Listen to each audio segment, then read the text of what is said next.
I respect anyone who believes in something. And all I say is, look, let's discuss whether what we believe in has any basis in fact. Okay. Yeah? I mean, like I say, if I say, are you from Jamaica? What will you say? No, because I'm not. You are a Britisher?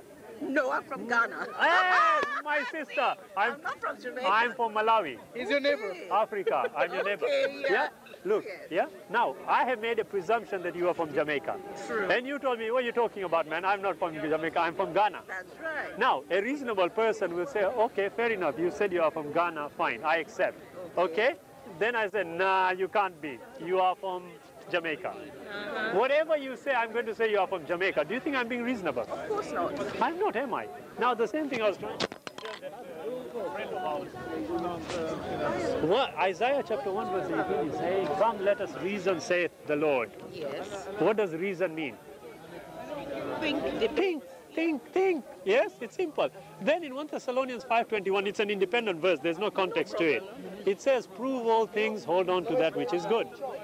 You know why it says that? You know why it says that? Simply because it's. If you notice, if you go around here, there are so many people who Exactly. Christians. Exactly. No, that's why. So it says proof. They give the kids a book. I told them check it. Of course. Because that's why I don't withhold the book. Of course. Read No, it there and isn't a check need. it against your Bible. If they're twisting it, you go back to what the word is. So that's what it means by prove all things. Exactly. You see, if you go back to the roots of certain things, for example, the Trinity, who was the instigator of the idea as a whole, as a doctrine? His name was Athanasius, okay? It all started at the Council of Nicaea in 325 AD, okay? But you see, there was a phase, an evolution took place in terms of how humanity looked at God, okay? First, it was the Holy One, then it became the Father, then it came down. Yes. Incarnate God, okay? So it wasn't a teaching of the original people. Now, if I can just finish, yeah? You see, now in opposition to Athanasius at that time, there was a person called Arius, and the Arian heresy, the Christians call it, okay? What was he saying? All he was saying is, look, man, Jesus Christ was a mighty messenger of God.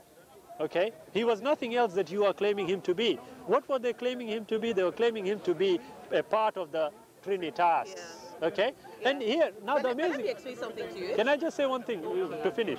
You see, what my friend here made was a valid point.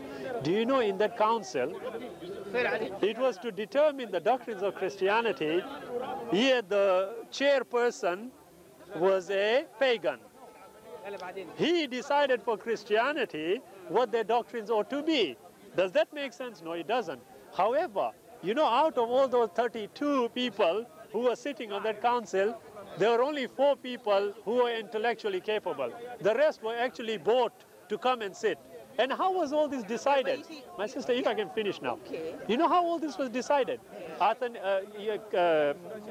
friend Constantine, the emperor, because he was presiding over this debate, he couldn't make head and tail out of this. All he knew is his land, his empire was in a bit of a going through. So you know what he decided to do? He said, look, the only way we can resolve this is for miraculous intervention. He says, right, take all the books and stick them in a room. Come the next morning, whichever is neatly piled up on the table is the correct one. Nobody knows who had the key, nobody knows who had access to that room. But the next day, lo and behold, everything Athanasius said about Trinity was nicely piled up on the table and everything else was on the floor. And that was the basis of the doctrines of Christianity of today. Now, reasonably speaking, one would want to think, wait a minute, something funny going on here. Because, unless you believe in miracles. So because no, Constantine went ahead and became a Trinitarian. Yes. But you know, just before his death, what he became? Jehovah's Witness? You hope. he became a Unitarian.